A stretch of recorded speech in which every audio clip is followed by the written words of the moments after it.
the engine of job creation in India is going to be small business. Few large companies beyond a point can't hire millions of people. I firmly believe that if 15 million of the small business in India are encouraged to become better and they can hire 2, 3 people each, that's 45 million jobs, which is more jobs than we have today in the organized sector.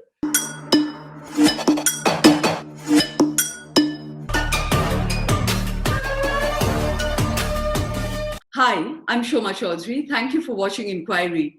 The one thing that 2020 and the pandemic has taught us is that the three lifelines we all need, whether as nations or individuals, is a capacity for resilience, transformation, and ways to create a more equal society. So I'm particularly delighted to invite as the first guest on our new entrepreneurship series, presented by Julius Baer and my constant partner, the Glenlivet, is a man who epitomizes the capacity for all three. Nandan Nilekani is famously the co-founder and CEO of Infosys. He's been the chairman of the UID. He's an investor and philanthropist. But what really distinguishes Nandan for me is his constant search for population scale interventions in ways to create a more just and equal society. So today I'm going to be focusing the conversation in two parts. One on his sort of personal UID, his biometrics as an entrepreneur, and secondly, his perspective on the sweeping technological changes taking over the country and the challenges and opportunities that that presents. This session was held live for Julius Baer clients, and thank you so much, Nandan, for joining us. Thank you, Shoma, for inviting me to this wonderful program. So Nandan, as I said, the first part that I really want to start on is your unique UID, your biometrics. So let me start with, any episode from your life, whether it's in your childhood or your adulthood, something that was seminal in shaping your mindset and who you became as a person. Certainly, Shoma. I mean, I actually grew up in Bangalore, and at the age of 12, my father, who was in the textile industry, that industry went through hard times and you had to keep changing his jobs. So he decided to park me with my uncle in Dharwad, which is a small town between Bombay and Bangalore. And my uncle and his wife and children, my cousins, were very, very nice to me. But I learned very early on to be more independent because I didn't really live with my parents after I was 12 years old. And I learned to deal with different situations, different schools, different cultures. So I think that made me a lot more resilient to deal with change. And the second big thing happened was I went to IIT Bombay when I was 18 in 1973. And that again was a huge experience because I was really a small town boy in a place with lots of people from the big elite schools of Delhi and Mumbai. So it took me a while to figure it out, but finally I was able to, manage. So I think doing all this, I learned resilience, how to roll with the punches, how to go into a new situation and figure out what to do. So I think all these things did shape me in my early years. So Nandan, I know that this is a kind of landscape that everyone has, gone over hugely in this year, particularly because of the pandemic. But like I was saying, as a leader, whether in one's personal life or whether entrepreneurially or even as political leaders, everyone has had to really soul search about what leadership means, So you have very successfully straddled that now for 30, 40 years. So if you were to map your own mental model, very uniquely, so not in the broad strokes, if you were to really search for what's distinctive about you, what would you pick have been your strengths and your weaknesses? Sure. I think one of the strengths, and I think it's probably common to other people who have taken leadership roles, is optimism. I think you need to be optimistic about the future, no matter how things are. And sometimes my wife thinks I'm an irrational optimist, but I am an optimist, and therefore I always look for the bright side, no matter how bleak the situation is. So optimism is very important for leaders because optimism is infectious and helps to make other people also feel more upbeat about what can be done. So that's one clear message I have. The second thing is I'm very good at empowering and delegating to people. And I was not very good at it earlier, just to clarify. I would, hand over things to people and not really get into the details as much as I should. And I also often selected people who are not right for the job. So the two things I've learned in leadership is find the right person man or woman for a job and spend a lot of time on that because that is really critical. And then figure out their strengths and weaknesses and let them play to their strengths and help them to cover their weaknesses. And that's what, in some sense, gives me the ability to do many things, even though I'm not very busy at any time, because I have fantastic people working with me in everything that I do. So these are just a couple of lessons. And the other is think big and think bold. I think people love a vision. People love being part of a big agenda or a big transformation. And whenever I do that, I'm able to motivate people to work on these initiatives. So these are some of the things I've learned, Shoma. You know, that sounds like something to covet more than wealth, is to be successful without being busy, you know. So that's true. I have this saying, Shoma, that you should be less busy and more effective. That's my mantra in life. So because busyness is, it gives a fake sense of achievement. You're constantly running around doing emails, driving here, sending WhatsApp messages or whatever. I mean, to me, that's all a waste of my time. So I keep a lot of time for myself to be able to think, contemplate, think of the future, So, but I get things done because I have a network of people who work with me. So Nandan, I, very quickly do want to shift to all the big public issues that are, facing us at this moment. But just to delve a little more into your personal mental makeup, the one thing that, of course, all of us have faced this year is deep crises, at every level. So one is, how did you view this entire pandemic? Were you imbued with a sense of, I know you said you're an optimist, but did you feel despair? Did you have a deep sense of crisis, and at what level? And secondly, would you pick for us like a very illustrative incident before the pandemic in your life when you have faced a very personal crisis, and what did you, use to overcome that? Sure. No, I think, obviously when the pandemic hit exactly a year back, I remember my last commercial flight was on March 12th when I came to Delhi for a meeting. And then after that, the whole thing started winding down. I don't think any of us, and certainly I didn't realize the enormity of what was happening and the implications. And I think it was both a professional challenge. I mean, I'm the chairman of Infosys, and the company had to think about how it would manage all of this, and they did a great job because they had the digital infrastructure. They were able to work from home in a matter of weeks and get 240,000 people in 40 countries to work from home in 2 to 3 weeks, and that allowed the business to go on. So that was on the business side. On the personal side, I think the first few weeks of the lockdown were extremely rigorous, and I learned how to swab and sweep and stuff like that, and that was quite stressful because you're completely locked in. But after that, I think once we got used to the idea that this fundamentally, if you wear masks and if you keep your social distance and and you don't go out for large gatherings, you can protect yourself. I think we're able to figure out a pandemic lifestyle, which was very quite nice actually. So sorry to cut in, Nandan, but as I said, all of us in that sense who are part of this conversation or listening in have had the privilege of having comfortable homes. And, in that sense, actually, it turned out to be a fairly nice holiday for everyone, more time with family. So I don't want to go into that so much. I was talking about that. Did you have a deep sense of crisis for society, the migrant exodus that we saw, or did you see upsides in that already? And if I can just take you back again to any earlier crisis in your life, which, you overcame, and that could give us insights into your mental model. Well, I think if you take the last 10 years, the biggest crisis I had was losing an election. Because I had, in 2014, I stepped down from my job in the UIDAI after reaching 600 million people on Aadhaar, and took probably a rash decision or whatever you want to call it to stand for election. And I did that because I felt that, if I want to be a change agent at that time, I felt I should be in politics. And if I would be in politics, I should be in elected politics. I don't want to be, just joining the upper house and those kind of things. So that was quite an experience. It was very, very intense for 3 to 4 months. And, and then losing it was like a public repudiation of what I stood for. And, it's like a public rejection.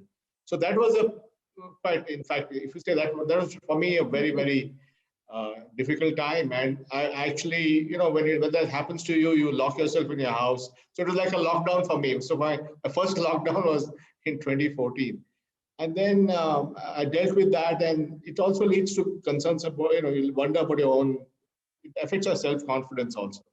But luckily, I was able to work my way out of that. And that allowed me to come back in many ways with public work and private investments. So in about 6 months to a year, I was sort of back to my normal self. So that frankly was far more difficult for me. And therefore, the dealing with the pandemic, while it was obviously a global crisis, at a personal level, I didn't go through the kind of trauma that I went when I lost the election. So that was really training ground. So Nandan, just to probe that a little more, what was the inner compass you used? What's the philosophy you use whether there's public humiliation like this, or it's loss, or it's tension or conflict with peers, you may not share those anecdotes of what it means to even be a set of 7 co-founders, but I'm sure it involved some conflict management. What is the inner compass and philosophy you use? One of my strengths, Shoma, is I like to believe people have to confirm this, but I like to believe that I'm a great consensus builder. Not great, but I'm a good consensus builder.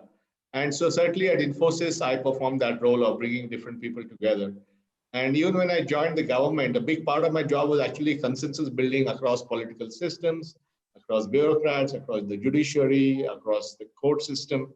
So one of the reasons I was even able to get this done was that I worked with a lot of people, banks and regulators and all that. And in a funny way, the experience working at government and public, which was quite a big challenge for me, actually helped me when I came back to Infosys much later in 2017. So being in public life toughened me about public criticism, about what people write about you, what people say to you, how people talk about you in forums where you can't respond. So I think for me, it was a very, very toughening experience to be a cabinet ranked person in the government and to successfully pull off the Aadhaar project. And then subsequently, I went into politics thinking that I'm so good, I can do anything and win. And then, you sort of learn that you're not all that great because you can lose. So I think all this toughened me considerably, Shoma. And so when circumstances brought a point where I had to go back to Infosys in 2017, which was not part of my original sort of plan. I went back a stronger person, a more mature person, and somebody who could take criticism and knocks much better. So, just before we segue away, I don't know if this is an apocryphal story about you, but apparently you have this habit every now and then to sit down with a piece of paper and write down ways of reinventing yourself, things you need to fix about yourself. Give us a, snapshot into that. What have you fixed about yourself? Oh, I still do that, by the way. I have a diary. I'm not going to show it to you, but I have a diary in which I write down what I need to change, and also it's a way of separating the wheat from the chaff. What are the real priorities I should focus on? And a lot of us get pulled in different directions. We get distracted. For example, one of the things I do is I'm not on social media at all. I'm on Twitter, where I tweet, but I don't get into arguments on Twitter with some random characters. I just use it as a way to broadcast a thought or something I have. I'm not on Facebook. I'm not on Instagram, Snapchat, or any of these things. And I don't do email on my phone. I'm just sort of giving examples, but fundamentally, interrupt-driven lives. I don't want an interrupt-driven life. I don't want something prodding me and poking me every few minutes. I want peace. I want to be able to be at calm with myself. I want to enjoy my nature around me. So I think I've learned over time how to distill how I spend my time and how I don't spend my time. And that, I keep trying to improve upon that. So 2 questions, Nandan. One is that, it's very rare, sadly enough, in India yet for the very wealthy to really connect and engage with society and give back. So what was your and Rohini's trigger? What was that moment when you decided we have achieved what we want to and it's time to give back? And secondly, like I was telling you, I asked you earlier that what is the internal compass you use, when you're faced with a dilemma, one choice would lead to something, another choice, when, there's temptation or seduction. What do you use as your lodestar? Yeah, so I think, look, when we began our careers, we were just simple middle class kids. My father was a textile mill manager. He, towards the latter part of his career, he had to keep changing jobs. So he was not, not financially that strong.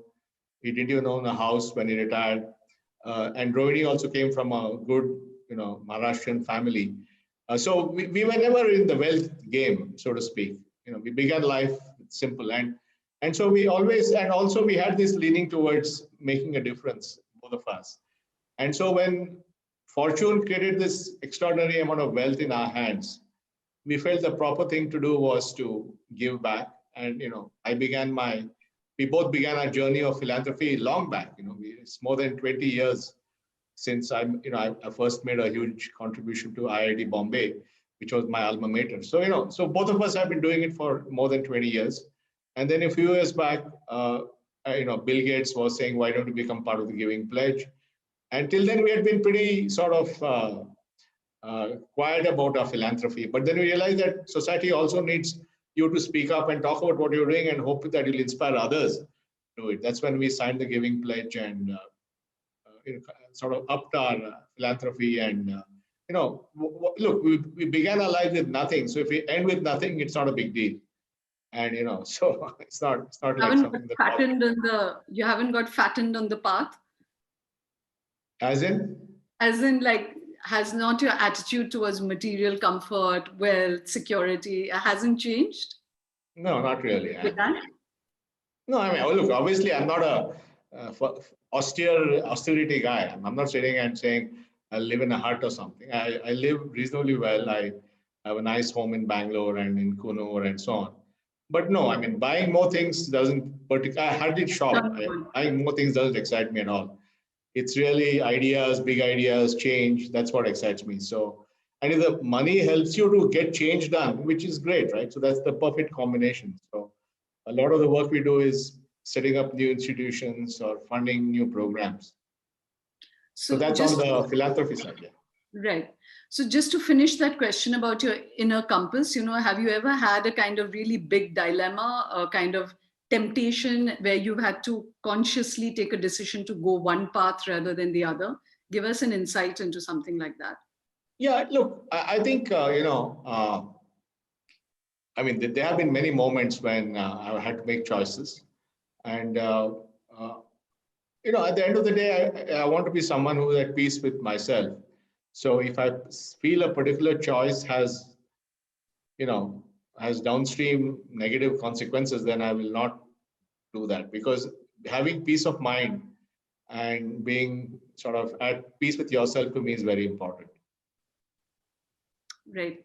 That, I think that's deeper than it sounds on the surface, because we've seen so many public figures, take like in something that seems incredible from the outside, why they would take things which will bring them down, which will burn their reputations. And I think what you just said is like deeply philosophical, that sense of peace and consequence. I'm quite, I'm a stable person that way. I'm not flighty, so I'm quite chilled out. So I'm not looking for the next thing, or I don't have a FOMO problem. If I'm missing out, that's fine. I'm quite happy. So, once you get to that kind of, or not am I in a peer pressure game of comparing myself with the next guy. So, right. Help to be at peace with yourself.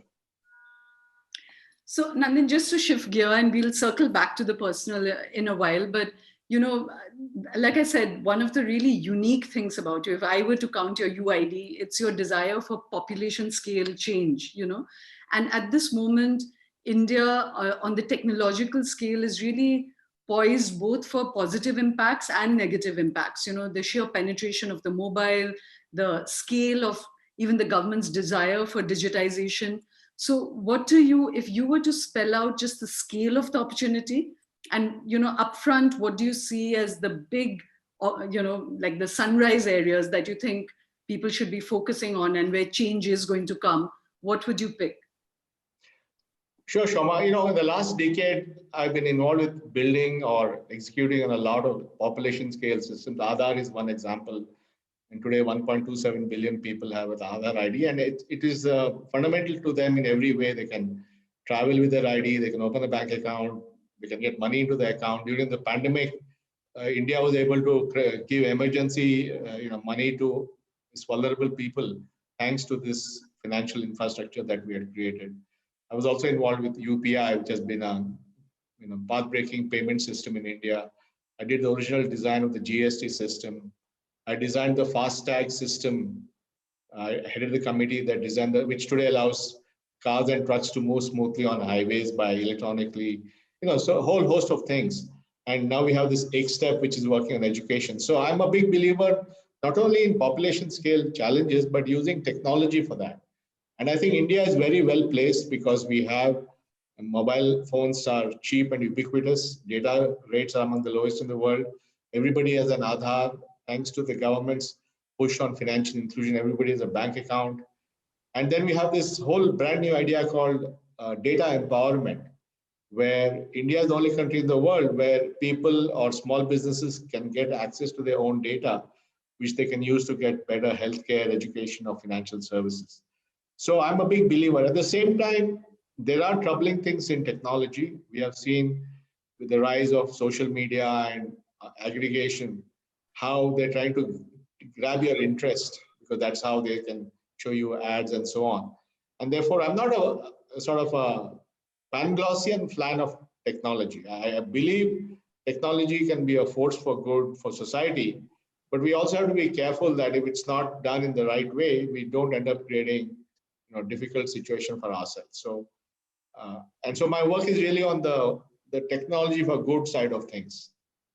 Yeah. So even in that, Nandan, and as I said, with the pandemic, actually, that's become even more stark, that one is rushing exponentially into even more digital change. But at the same time, so, you spelled out the positive ends of it, but looking at India, it also exposed the extreme digital divide, and when we were talking about equitable society, there is massive digital divide.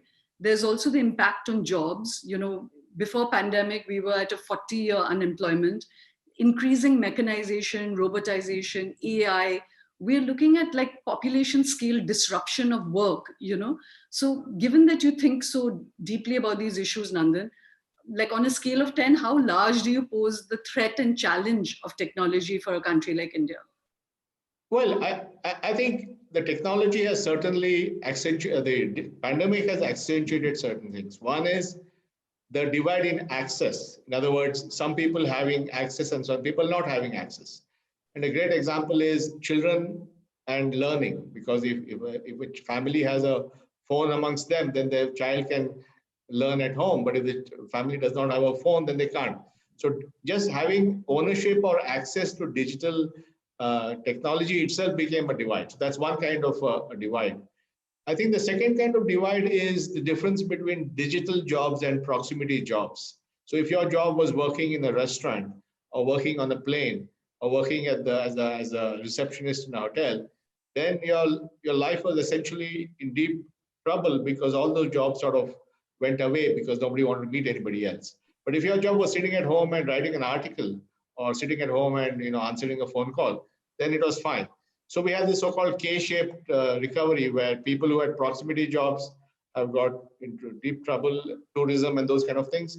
And the tech world has actually flourished in the last 1 year. So we have the digital divide of access, we have the digital divide of the nature of jobs.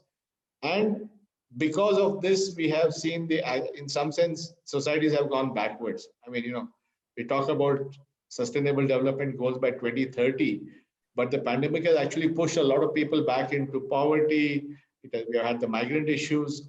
So I think, there are many aspects to this, but my view is that we should look at how to use the technology to make it equitable. For example, if you use technology to get learning to everybody, both on the device and on paper, if you use the technology to deliver low-cost financial services so a person can get a loan, or if you use technology to deliver low-cost healthcare, then you're doing something positive and you're democratizing things. So that's where I spend my time, which is how to democratize access of healthcare, education, livelihoods, etc., to millions of people. While we deal with the challenges of the pandemic-induced inequalities. Pandemic and also systemic, because the Oh, yeah. divide. Sorry. Yeah, everything that I work on, Shoma, is systemic change. It's about not about episodic or one instance, but how do we go below the hood and see what can we reconfigure so that we democratize. So that's really what I work on. In my public world, I mean, they also do market stuff, but public world, that's what I do. Yeah. So Nandan, I mean, I'm going to come to some of the criticisms that you yourself have faced. One is on access, on privacy, on data. A lot of civil society, activists have posed those questions. I'm going to come to that, but because we are being, our audience is very entrepreneur driven, that now that you see this, even the government has a great desire to digitize India. What do you see to be the sectors where there's going to be real growth, and I know that personally you focused on health, education, climate change. Those are your big areas, but even there, are there concerns, Nandan, like health? Yuval Harari brought up this sense of health surveillance, that we are all already so data exposed, and now if governments, companies, corporates have access to even beneath your skin, your existence, it'll impact your jobs, how you're profiled, how, your entire individuality is actually getting, sort of, it's becoming power in someone else's hands. So how are you thinking about that stuff, Nandan? No, clearly, I think this pandemic has accelerated. See, the first time I need to know something about your health, right? Because if I want to meet you face to face, I want to be sure that you have negative on COVID or you've taken a vaccine or whatever. This is a new level of knowledge of somebody else's health that we never had to deal with before. So it's bound to change the sort of the Overton window of public policy. And so we are seeing, contact tracing is an example where, you're trying to track whom you met some days back. So all these things do have the risks of becoming permanent and potentially, lead to surveillance mechanisms. But we have to deal with this thing, Shoma. I mean, this is a reality we have to deal with, that we have, the pandemic has forced us to think about not only our health, but the health of people we meet. And that changes the whole equation in some sense. So any of these things has implications. The massive amount of data being generated has implications. The pandemic has the implications on what we need to know about others. So, public policy is about finding the balance between making sure the right things happen and the wrong things don't happen. Yeah, but so, the question I was asking is that, as an entrepreneur community, like, what would you spell out, like, what are the positive opportunities here? And also, in health, education, but at the same time, we've also been like, at the same time that we've seen extreme unemployment, extreme distress, there's one layer of society that has actually consolidated greater wealth, and the technology companies are one area of that, but there's huge concern, like at Davos, inequity was the big subject. So as entrepreneurs, one can't really be blind to that as well, so that's what I was asking you, that how, if today you were addressing the audience that we are speaking with, where would you say the interventions would be most impactful and most sustainable as well? I think the interventions will be most impactful if we can democratize access to basic services. I'll give an example. Today, thanks to the fact that everybody has a mobile phone, a bank account, an Aadhaar number, and that they can use their own data, suddenly millions of people can get access to low-cost financial services, which is going to be a dramatic impact, because it's not about a small set of people, elites getting access, but billion people getting access. So that itself will allow people to enter the sort of financial system. A small business can take a loan more easily. If they can take a loan more easily, they can invest in having an inventory. If they can invest in inventory, they can hire more people. So I firmly believe that if we have to create livelihoods, it's not going to be a few large companies hiring millions of people. It's going to be millions of small companies hiring one or two people more each. So that now India's technology allows that kind of democratization. Similarly, in the case of education, some of the work that we have done, like Ekstep, which provides the software foundation for Diksha, the government's platform, has dramatically allowed millions of teachers and children to get access to content and so on. So all these things are required because what the pandemic has shown is that unless we do some fairly transformative change in giving access to livelihoods, education, health, and financial services to people, they will not be able to, rise up and so on. So I think everything is actually that only, Shoma, what we do.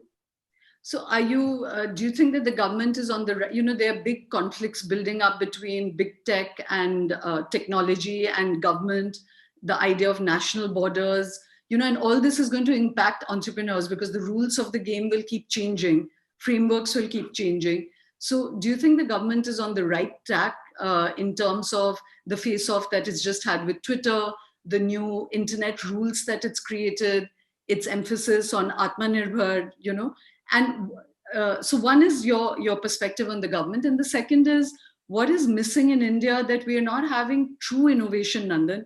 So you get a coup, but that's really a copy of Twitter. What's the breakthrough thinking that's happening in India? Like, what would you pick as really breakthrough technological innovation in India? So the government and entrepreneurially. Sure. See, first of all, I think the whole issue of big tech and concentration is a separate issue. And, there's always all over the world now, internet is splintering because countries have to deal with the fact that companies are too large or the free speech issues or whatever. And there's a whole complex set of reasons why we are there. I'm really focused on how do we use this, not necessarily what big tech does, but how do we use technology to democratize and provide access to 1 billion people with basic services, which I think is important to really create more equality and more access. So that's really a separate issue. And then the government has done a lot of work, as I explained, for example, making Aadhaar work, making mobile phones become ubiquitous, making 700 million bank accounts have been opened in the last 5-6 years. So all these are very, very important for people to get access to basic services. And now with the account aggregator data empowerment is a very profound thing. It says that instead of data getting aggregated by a few, data is democratized to the many. So each person, you can use your data to get a loan, somebody else can use their data to get help. So this is a very profound thing. And these are innovations that happen only in India. There's nowhere else these have happened. So we shouldn't get diverted by some headlines about some social media. That's not the issue. The issue is that in many areas, our payment system is world-class. UPI is an innovation that everybody is looking at. So there are lots and lots of innovations happening in both in the public sector and of course, in the private sector. So, a company like Zerodha has built a great platform for online trading, which allows more people to participate in stock markets. So lots and lots of examples of innovation, both in sort of public area as well as in the private. So Nandan, that's and there's no one who's actually going to deny that bird's eye view that you're putting out. But typically in any developing society, the worm's eye view also matters.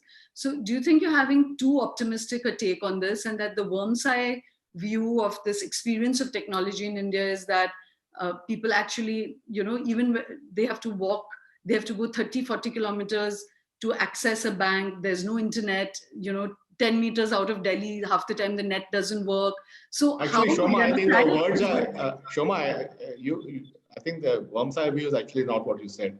Maybe you should also go and visit some of these places, because there is, for example, during the pandemic, 150 million people or so got money into their bank account electronically in near real time, because the government decided to give emergency money to all the people. And India has a whole network of what are called as business correspondents. They're not banks. They're individuals or small merchants who have an electronic device where there is internet connectivity, by the way, in most of these places.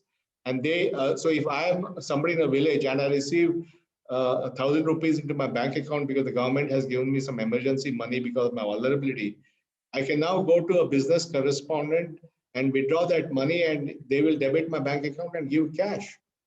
And this did 100 million transactions. These are seriously large changes happening on the ground. I'm not sure you're studying all that. No, I mean, I was reflecting to you concerns that people working on the ground have vis-a-vis again the access. No, I'm telling you, this is happening on the ground. This is not happening in bird's eye view. This is happening on the ground. The data is there to show how hundreds of millions of transactions happened on the ground, and people were able to get their money very quickly. All that was possible only because of the underlying sophisticated technology which was people facing that has been built in the last decade. It's important to examine all these things. So, and of course it is a work in progress. So, is this intervention and this change landscape that we are seeing, is it something that can only happen at a government scale? Or do you see that a lot of companies can actually see these as opportunities and plug in, the whole new economy that one is creating? Where do you think that people should really be focusing their energies? Well, I view this as two sides of the same coin. Government creates population scale digital infrastructure, which is high volume, low cost, and an open rail. And then companies build on that innovation. So we are seeing that in financial services, for example, we have seen the rise of companies like PhonePe and BharatPe and all that, who are built, or Zerodha, and all these guys have built great applications. But below the hood, they use the rails that the government has created.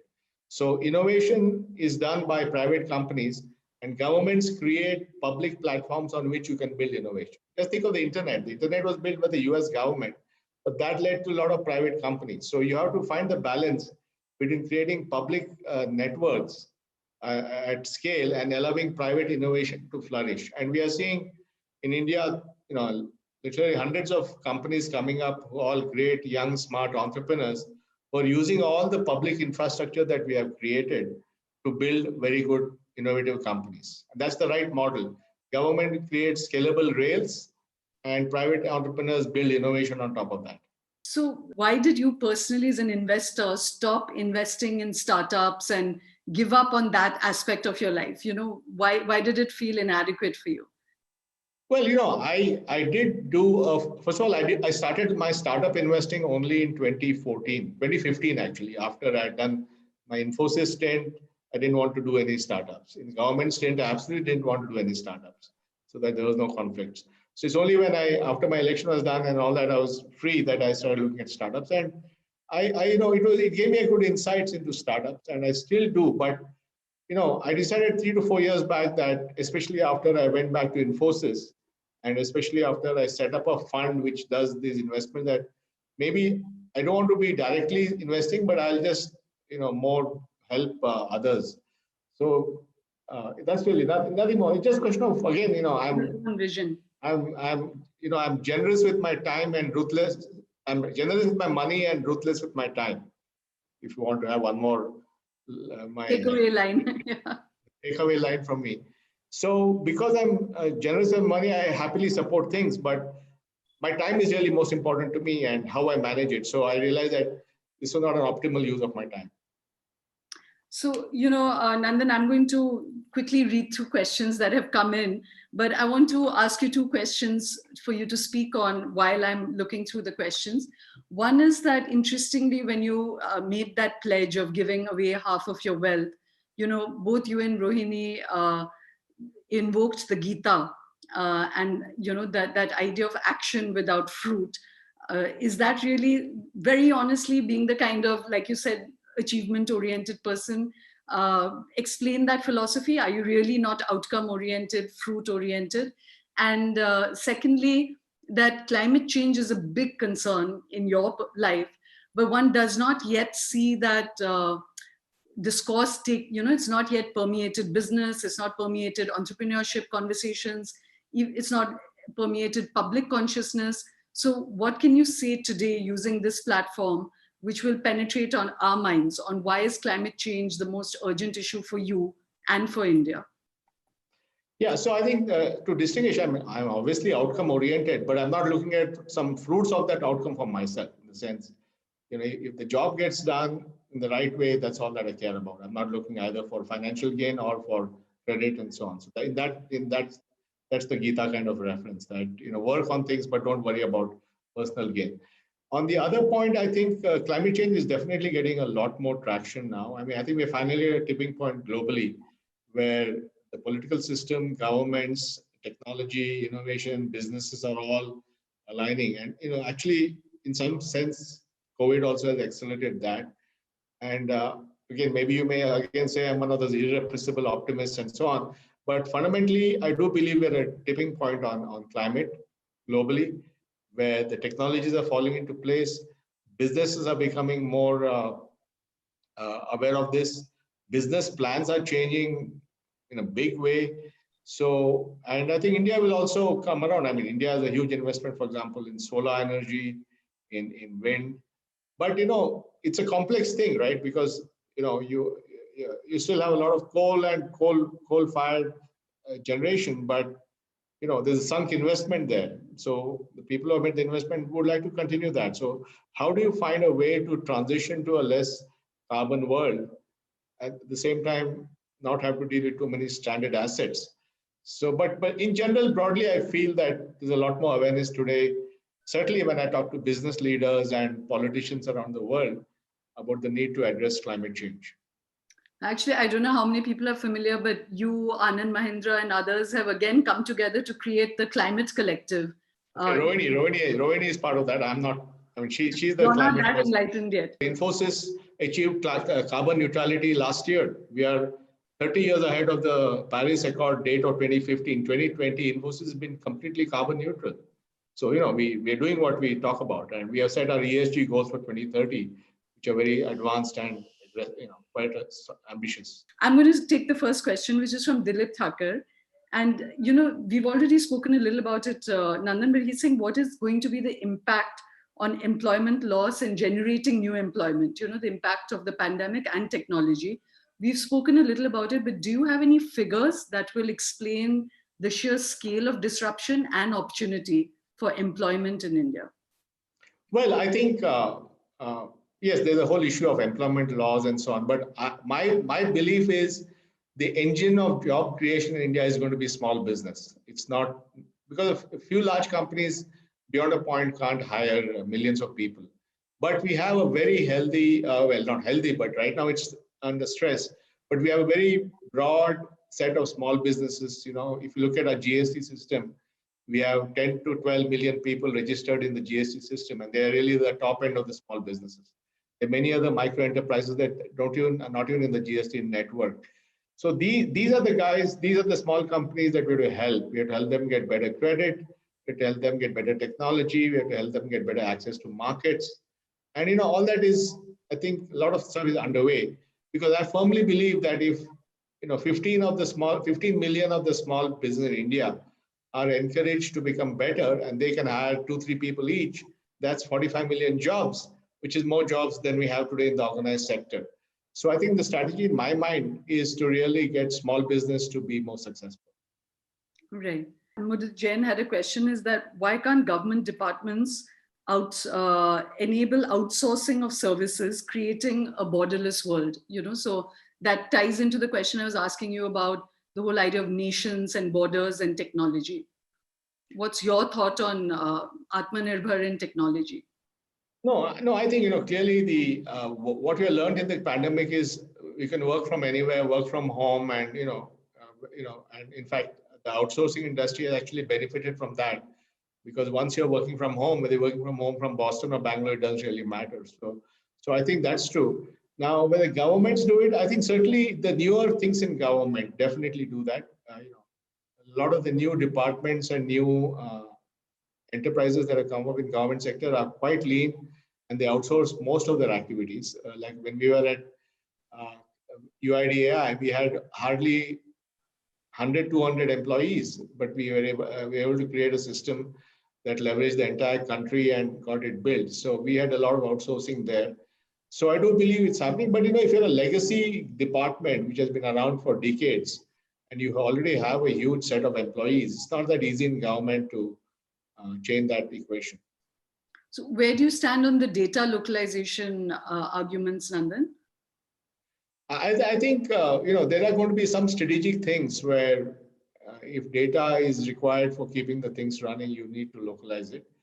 But I think the bigger issue is not data localization. The bigger issue is how do we do data empowerment so that instead of aggregation of data by a few big players, how do millions of individuals and small businesses leverage the data?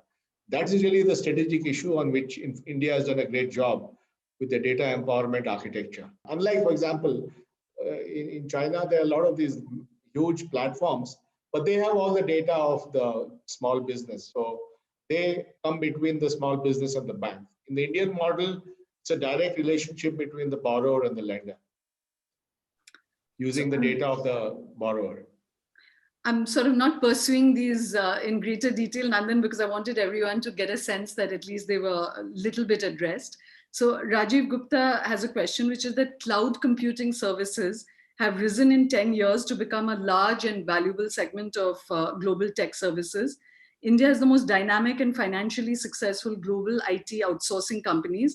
But looking back, do you think there was an opportunity for them to build a global cloud computing platform, and why did no company pursue it? Well, first of all, everyone who has built a cloud computing platform has had a core business which was driving massive computational demand. For example, Amazon was building these huge platforms for retailing, and that gave them the sort of momentum to build AWS or Amazon Web Services way back in 2006. Microsoft had all the clients of the world for their Office products, and they were able to convert them from in-prem software to cloud-based services. Google has 6 or 7 billion consumer platforms, be it Android or Gmail or Search or Maps or whatever. And they are, therefore, for their own need, they had to build these massive technology infrastructure, which then they were able to convert to offering it to customers. So you need an underlying sort of driver of consumption of technology to then offer that as a cloud service. And the fact is that Indian companies don't have those drivers. I mean, India, just to your sense, I mean, the US advertising market is $600 billion. India's advertising market is $6 billion. You can't build a gigantic company on those kind of market sizes. So Shailja Munshi and Prakash Munshi have sort of similar questions, which is about the efficacy of the Aadhaar, that so much of time, energy, money was spent on it. And then we have multiple cards, the PAN card, the Aadhaar card. And so Shailja was saying that it's like Keynes' theory, asking a person to dig a hole and another person to fill that hole, that we are having these multiple cards. And Prakash was saying, why do some cards have only the birth year, others have month years, so the basic overall architecture and efficacy. See, this actually is precisely the point of privacy and all that, Shoma. I mean, if you had one card and number for everybody, then the privacy guys would say that everything about them is being collected. Therefore, it's important to have multiple interactions. So the Aadhaar is just an ID saying that Shoma is Shoma. Now, whether Shoma is a taxpayer is decided by the tax department, which is entrusted in the PAN card. Whether Shoma has a driving license is done by somebody else. So we have to distinguish between foundational IDs like Aadhaar and functional IDs like a driver's license or PAN. And I think it's actually very important from all the requirements of privacy and all that to maintain this kind of separation. So, just to hark back to a conversation you and I had earlier when activists like Usha Ramanathan and others were raising a lot of concerns about privacy and data use, you had said something which was that you felt that there was a need for a very, very progressive, enlightened privacy law in the country across strata. And you had said that what you were really creating was just the technological spine. What software we load on it is up to governments and companies. Today, so many years later, are you satisfied with the kind of privacy infrastructure and laws that exist in the country, or are you deeply worried about it? No, I think a lot has happened in privacy. In fact, I wrote to the Prime Minister, Dr. Manmohan Singh, 10 years back, saying that we need a data privacy law. So, I began the whole conversation 10 years back. And since then, the Supreme Court has done remarkable work in defining that Indians have a fundamental right to privacy, under what conditions can even governments curtail that right. It has upheld the Aadhaar law as meeting the privacy norms of the country. So all that has happened. What is still pending, though, is a data privacy and empowerment law, which is currently in Parliament. And that still needs to be passed to finish that whole thing.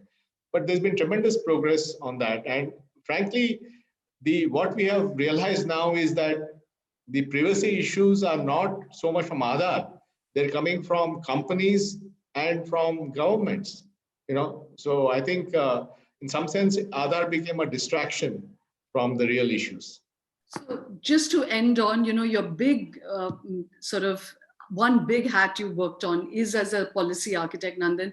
If you had, and I'm assuming you do have the year of government now, as new a sort of constitution for technology is being written, there has been a lot of controversy over the new amendment 2021 to the IT amendment laws. The desire for control, the fact that government can censor digital, whether it's entertainment, whether it's news. So there's a kind of knee-jerk panic with which governments are now operating because technology has outrun regulation and legal frameworks.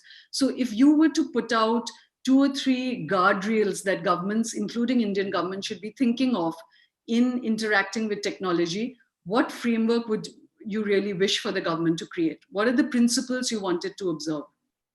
Well, I think, as I said, we need to create technology extremely inclusive.